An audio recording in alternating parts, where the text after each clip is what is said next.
Scott Driscoll is the Executive Director of the Retailers Association. On this subject we've talked a lot about in our first hour this morning. Good to talk to you too, Scott. Welcome. Thanks, Greg. How are you? Yeah, good. We've just been talking about, the relative prices in the supermarkets these days and the clout the big operators wield. I'm just wondering from your organisation's perspective, how you oversee this whole thing. What's your overview? Greg, straight up, we represent independent retailers, so basically all the IGAs, Foodworks, food stores, etc. So, where we see this happening, it's an 80% duopoly in this country at the moment between Coles and Woolworths. It's bad news for consumers, and I think a lot of your callers are recognising that. I think it'd be blind Freddy that wouldn't recognise that this concentration of market share that's just been let get out of control by successive governments is just unhealthy.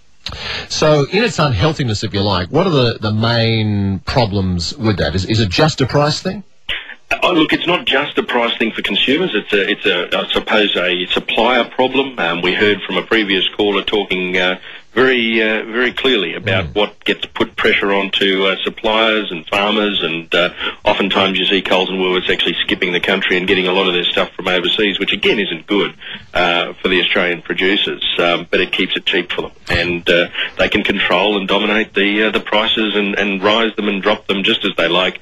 And basically put a lot of pressure on independent retailers that are the genuine options for competition. So it's that manipulation of the market, if you like, and the products. Absolutely. And we heard there about being able to drop prices and dictate prices to suppliers simply to gain a predatory position within a market and basically wipe out the competition for, in some of the cases we're hearing lately from the duopoly, Coles and Woolworths, up to 6 weeks.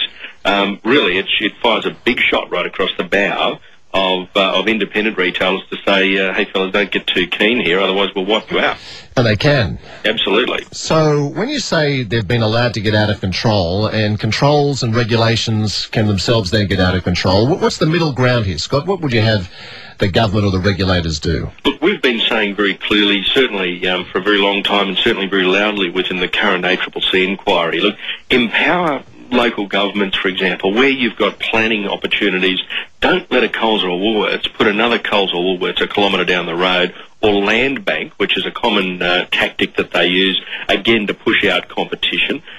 Give the ACCC some teeth, let them step in when these sorts of things happen, and give a genuine ground that the independents can actually build on, because you've got direct competitors out there for Coles and Woolworths if only some of these rules were refined. The big super IGAs, the big Foodworks, you buy a basket of goods in a super IGA or a big Foodworks, now they're going to be comparable pricing on any given day with what you then go down to Coles or Woolworths and compare against. So this lower prices every day, and then we heard about fresh food people, they're just slogans. They're really not terribly based on reality, if the truth be told.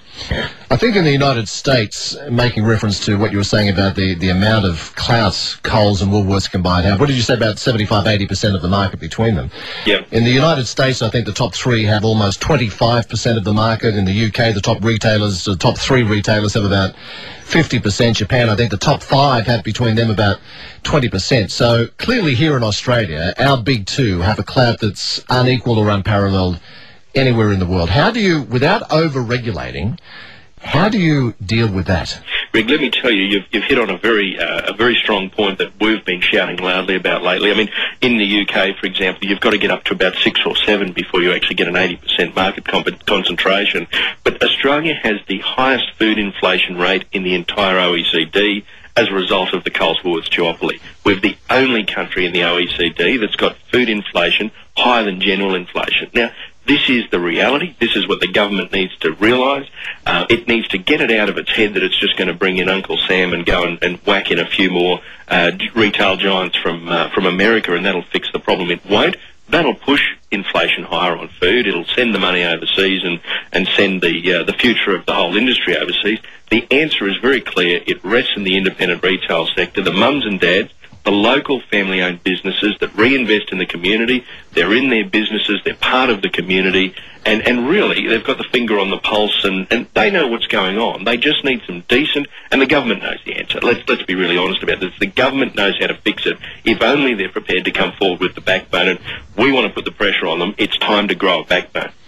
It's good to talk to you, Scott. We'll stay in touch, eh? Thanks, Greg. Good on you, Scott. Scott Driscoll, Executive Director of the Retailers Association. So again, at a time when they're talking about inflation being one of the number one priorities to deal with, at a time when they're talking legitimately about working families and the pressures working families are under, Scott making it quite clear, and I think it's obvious to all of us, that with the combined clout of Coles and Woolworths, that is one of the real issues feeding into inflation at the moment. That basket we're buying at the supermarket, and obviously those prices are going to be higher the more power, the more control and manipulative control the big two have. Anyway, we'll continue this chat and talk about other things after the news, which is up next. Telephone numbers 13 13 32 and our